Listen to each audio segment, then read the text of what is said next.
Chapter 6 Fraternal Refusals. The retirement pueblos lay by the motorway, embalmed in a dream of the sun from which they would never awake. As always, when I drove along the coast of Marbella, I seemed to be moving through a zone that was fully accessible only to a neuroscientist, and scarcely at all to a travel writer. The white facades of the villas and apartment houses were like blocks of time that had crystallized beside the road. Here on the Costa del Sol, nothing would ever happen again, and the people of the pueblos were already the ghosts of themselves. This glacier-like slowness had affected my attempts to free Frank from Zarzula jail. 3 days after Bibi Jansen's funeral, I left the Los Monteros Hotel carrying a suitcase filled with fresh clothes for Frank's court appearance in Marbella that morning. I had packed the case in his apartment at the Club Nautico after a careful search through his wardrobe. There were striped shirts, dark shoes, and a formal suit, but as they lay on the bed, they resembled the elements of a costume that Frank had decided to discard. I hunted the drawers and tie rack, unable to make up my mind.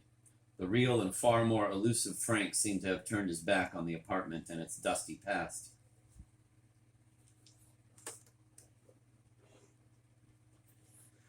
At the last moment, I threw in some pens and a block of writing paper, the latter suggested by Senor Don Villa, in the vain hope of persuading Frank to withdraw his confession.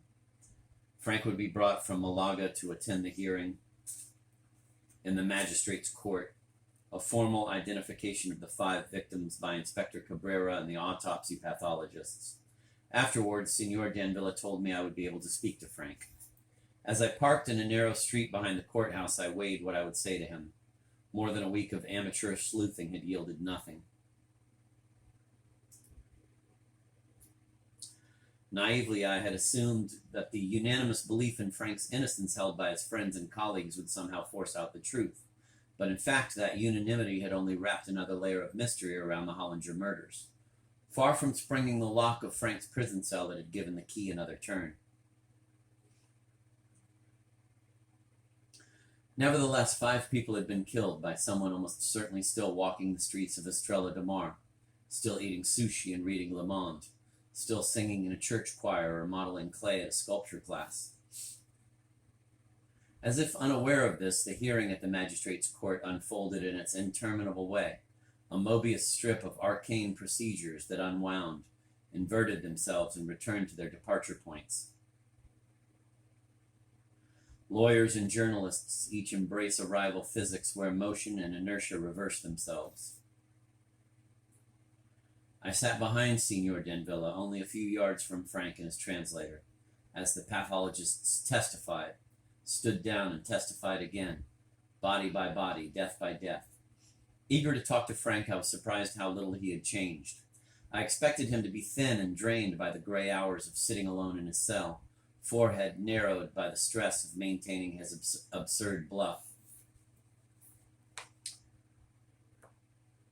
He was paler as the sunlight of Estrella de Mar faded from his face, but he seemed composed and at ease with himself, offering me a ready smile and a handshake quickly cut off by his police escort. He took no part in the proceedings, but listened intently to his translator, emphasizing for the magistrate's benefit his central role in the events described. When he left the court, he gave me a wave of encouragement, as if I were about to follow him into the headmaster's study. I waited on a hard seat in the public corridor, deciding to avoid a direct confrontation. Bobby Crawford had been right to say that the initiative lay with Frank, and by sticking to pleasantries, I might force him to show his hand. Mr. Prentice, I must apologize, Senor Dan Villa hurried towards me, mournful face agitated by yet another setback. His hands fumbled at the air as if searching for an exit from this ever more confusing case. I'm sorry for making you wait, but a small problem has arisen. Senor Den Villa? I tried to calm him. When can I see Frank? There's a difficulty for us. Senor Dan Villa searched for his absent briefcases, eager to shuffle them. It's hard for me to say. Your brother does not wish to see you. Why not? I don't believe it. This whole thing's becoming absurd. My sentiments, too. I was with him a moment ago. He spoke very clearly. But why? For heaven's sake, you told me yesterday that he'd agreed. Dan Villa gestured to a statue in a nearby alcove, calling on this alabaster knight to be his witness. I spoke to your brother both yesterday and the day before. He did not refuse until now. My sympathies, Mr. Prentice. Your brother has his own reasons for making up his mind. I can only advise him. It's ridiculous. I sat wearily on the bench. He's determined to convict himself. What about bail? Is there anything we can do? Impossible, Mr. Prentice. There are 5 murders and a confession of guilt. Can we get him declared insane, mentally incompetent to plead? It's too late. Last week I contacted Professor Xavier of the Juan Carlos Institute in Malaga, a distinguished forensic psychiatrist. With the court's permission, he was willing to examine your brother, but Frank refused to see him. He insists he is entirely sane. Mr. Prentice, I have to agree with him. Dazed by all this, I waited outside the courthouse, hoping to see Frank taken to one of the police vans for his return journey to Malaga. But after 10 minutes, I gave up and returned to my car. The snub hurt. Frank's refusal was not only a rejection of my traditional role as protective older brother, but a clear signal that he wanted me away from Marbella and Estrella de Mar. A deviant logic was at work, driving him towards decades of confinement in a provincial Spanish prison. An ordeal he seemed so calmly to welcome. I drove back to Los Monteros and walked along the beach, a forlorn shelf of ochre sand littered with driftwood and waterlogged crates, like the debris of a ransacked mind. After lunch, I slept through the afternoon in my room, waking at 6 to the sounds of serve and volley from the hotel's tennis courts. I sat up and began to write one of my longest letters to Frank, reaffirming my faith in his innocence and asking him for the last time to withdraw his confession to an atrocious crime that not even the police believed he had committed. If I had no reply from him, I would leave for London and return only for the trial. It was dusk when I sealed the letter, and the lights of Estrella de Mar trembled across the dark water. My senses sharpened as I gazed at this private peninsula with its theater clubs and fencing classes, its louche psychiatrist and handsome doctor with her bruised face, its tennis professional obsessed by his serving machine, and its deaths in high places. I was sure that the solution to the Hollinger murders lay not in Frank's involvement with the retired film producer, but in the unique nature of the resort where he had died. I needed to become part of Estrella de Mar, sit in its bars and restaurants, join its clubs and societies, and feel the shadow of the gutted mansion fall across my shoulders in the evening. I needed to live in Frank's apartment, sleep in his bed and shower in his bathroom, insinuate myself into his dreams as they hovered on the night air above his pillow, faithfully waiting for him to return.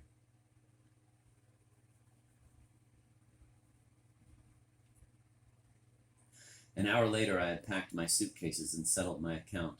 As I drove from the Los Monteros hotel for the last time, I decided that I would stay on in Spain for at least another month, cancel my future assignments, and transfer enough funds from my London bank to keep me going.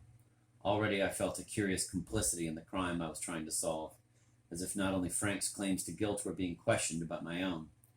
20 minutes later, when I turned off the Malaga highway and took the slip road to Estrella de Mar, I sensed that I was going back to my true home. Across the Avenida Santa Monica, 100 yards from the gates of the Club Nautico, was a small late-night bar that drew its clientele from off-duty chauffeurs and the engine fitters and deckhands who worked at the Marina boatyard. Above it was a billboard advertising Toro cigarettes, a coarse, high-nicotine brand. I drew up at the curb and gazed at the proud black bull lowering his horns at any would-be smoker.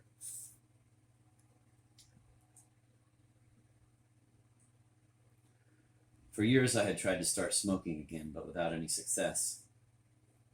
In my 20s, a cigarette had always calmed the nerves or filled a conversational pause, but I had given up smoking after a bout of pneumonia, and the social taboos were now so strong that I could never even bring myself to place an unlit cigarette in my mouth. Yet in Estrella de Mar, the constraints of the new Puritanism seemed less intense. I left the engine running and opened the door, deciding to buy a packet of Toros and test the powers of my will against a narrow-minded social convention. 2 young women in familiar microskirts and satin bustiers emerged from an alley beside the bar. Their high heels tapped the pavement, and they moved towards me with an easy swagger, assuming that I was waiting for them to accost me. I sat at the steering wheel, admiring their tough but relaxed charm. The prostitutes of Estrella de Mar had a confidence all their own, and were unconcerned by the possible presence of the vice police, so unlike the streetwalkers elsewhere in the world, with their illiterate, edgy minds, their pocked skins and weak ankles.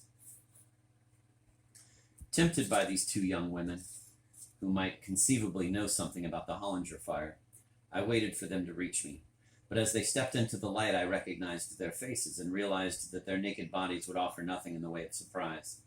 I had already watched them from the balcony of Frank's apartment, lying on the chairs beside the pool as they gossiped over their fashion magazines and waited for their husbands, partners in a travel agency in the Paseo Miramar. I closed my door and rolled along the curb towards the women, who thrust out their thighs and breasts like department store demonstrators offering a free tasting of a new delicacy. When I drove past them, they waved to my rear lights and retreated to a dark doorway beside the bar.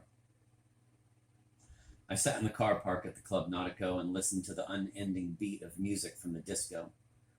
Were the two women game-playing, trying to excite their husbands like latter-day versions of Marie Antoinette and her ladies-in-waiting, though posing as prostitutes rather than milkmaids? Or were they the real thing? It struck me that the residents of Estrella de Mar might not be as prosperous as they seemed. On the hill slopes below the club, a security alarm sounded, drilling like a metal cicada at the night. The answering siren of the volunteer security patrol wailed among the palms, a banshee floating above the darkened villas. The sleep of Estrella de Mar was quickened by anonymous crimes. I thought of the favelas in Rio, the violent shanty communities on the heights above the city. They reminded the sleeping rich in their luxury apartments of an even more elemental world than money. Yet I had slept my deepest sleep of all in Rio. The disco doors opened and strobe music poured into the night. Two men at first sight off-duty Spanish waiters backed away from the glare when a young couple ran to their car. The men hovered by an ornamental flower bed, as if ready to relieve themselves on the cannas, hands deep in the pockets of their reefer jackets, feet moving in the restless quick step of dealers waiting for their clients. The pool terrace was deserted, the choppy water settling itself for the night. I carried my suitcases to the doors of the elevator, which was stationary on the third floor. The corridor led to Frank's apartment, two locked administration offices, and the club's library. No one, not even in Estrella de Mar, borrowed a book after midnight. I waited for the elevator, stepped out onto the third floor landing, and gazed through the glass doors at the shelves of forgotten bestsellers and the racked copies of the Wall Street Journal and the Financial Times. Outside Frank's apartment, the deep pile of the carpet, raked by a maid's vacuum cleaner that morning, was bruised by heel marks. As I opened the door, a light seemed to dim somewhere beyond the bedroom, the faint afterglow of a dying bulb. The beam of the Marabella lighthouse swept the peninsula, flaring over the rooftops of Estrella de Mar. Carrying my cases, I quietly closed the door behind me and set the security catch. Cloaks of moonlight lay over the furniture like dust sheets. A faint scent hung on the air, an effeminate aftershave of the kind favored by David Hennessy. I walked into the dining room, listening to my footsteps as they dogged me across the parquet flooring. The whiskey decanters stood on the blackwood sideboard, a favorite of my mother's that Frank had shipped to Spain. In the darkness, I felt the crystal necks of the decanters. One stopper was loose, the glass bung still damp. I tasted the sweet Orkney malt, trying to tune my ears to the silent apartment. The maid had tidied the bedroom, turning down the bed as if in preparation for Frank's arrival.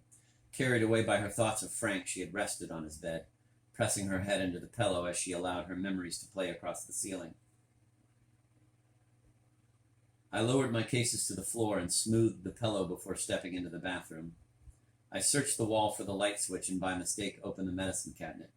In the mirror, I saw someone emerge from the balcony and enter the bedroom behind me, pausing on the way to the sitting room. Hennessy? Tired of the charade, I left the bathroom and moved through the shadows towards the bed. Switch on a light, old chap. We'll be able to see ourselves playing the fool. The intruder collided with a suitcase, stumbled, and fell across the bed. A skirt flared and a woman's thighs flashed in the moonlight. A coil of thick black hair scattered itself over the pillow, and a scent of sweat and panic filled the room.